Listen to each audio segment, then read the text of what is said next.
Hi, I'm Barb Rosenzweig, and I'm a watercolor artist here on Anna Maria Island in Florida. I found this magnificent great blue heron prancing on the beach. So I took a number of photos and I plan on that being my next painting. Instead of there being all this sand around, I plan on having him walking in the surf of the Gulf of Mexico. This is the beginning of my new painting of a great blue heron. It's upside down because I'm almost finished putting frisket or a masking fluid on the areas I want to keep white. I have one more little spot to do, and that is right here on the top of its head, because I'm going to be having sky and water all around it, and I don't want to mess it up. So I'm going to spread this right in this one area and then let it dry overnight. As you can see, I've worked some more with the frisket and the masking fluid to get some of the areas where I'd like to keep the bird white where the feathers are. I'm now going to work on the sky by putting some water just where the sky is going to be, because I want to keep it kind of light, because the water that will be below it will be pretty dark. So I'm just trying to be real careful around the beak. And then once I get this all nice and wet, I'm going to add the color to it, and I want it to be able to flow. We'll see how that goes. Now I'm adding Vertitor Blue. I want it pale across the horizon, and it will get darker as it goes up to the top of the paper. Right now I don't have to be too careful with it. It's going to dry quite a bit lighter than what it looks like, and I can always go back over it.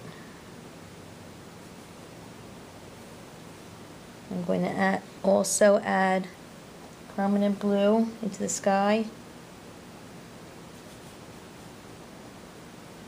It's just to give me an idea. This is going to be just kind of a first layer. I may choose to add a lot more blue later on, but for right now I want to keep it pretty pale.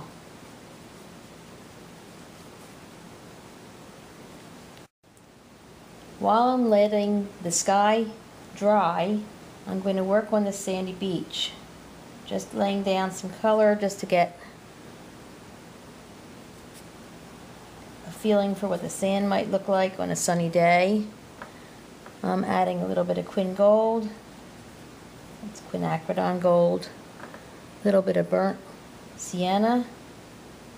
And this is just the beginning of the painting, and there'll be a lot more details added later.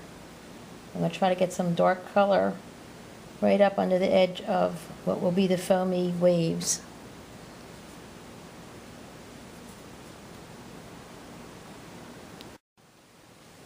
I've added some more masking fluid to protect the white paper on the wings of the bird.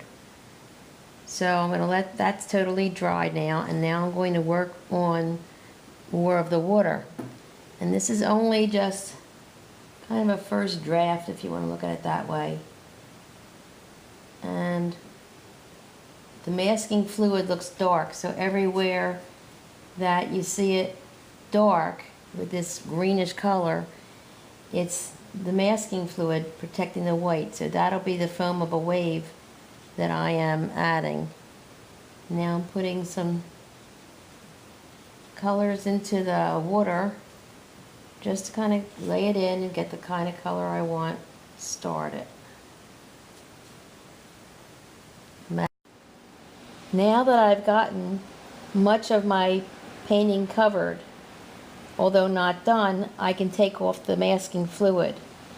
The way I do it is I simply rub with my finger back and forth till the pieces come off, and then I lift them off. It leaves a lot of white, which is the color of the paper, so that now I can work around it.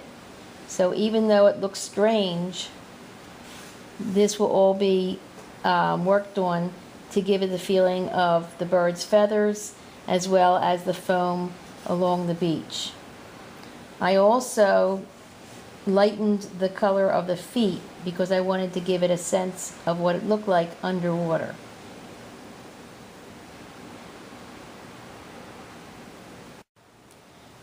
Sometimes during a painting you decide that it's not going the way you want.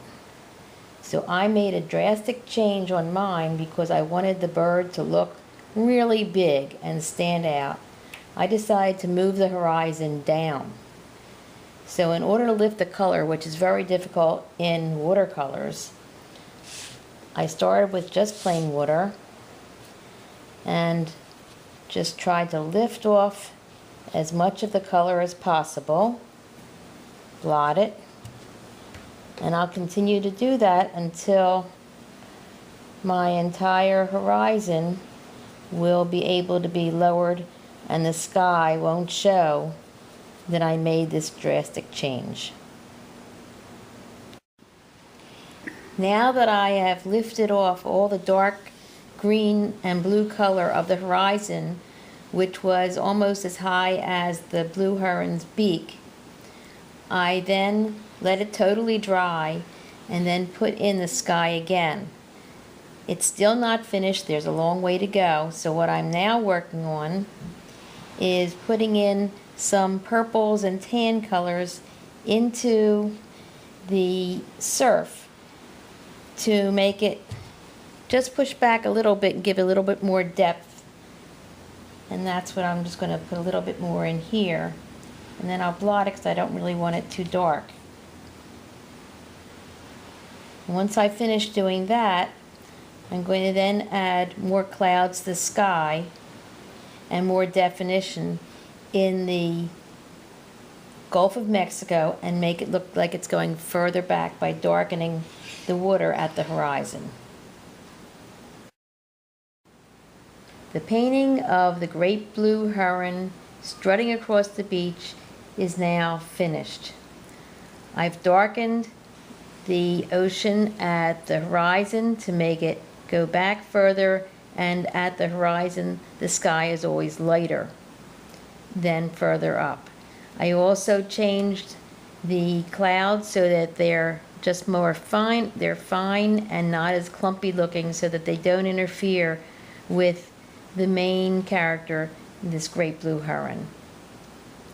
Also, I've lightened the head and the back so that it will stand forward against the blue sky and darken the sky around the head to make it pop. Also, some other tiny details was to darken right below the surf line to give it more depth, and also to add a little bit more details into the surf. Hope you enjoy my new painting, and you will see it on my Etsy site. Watercolors by Barbara. Enjoy.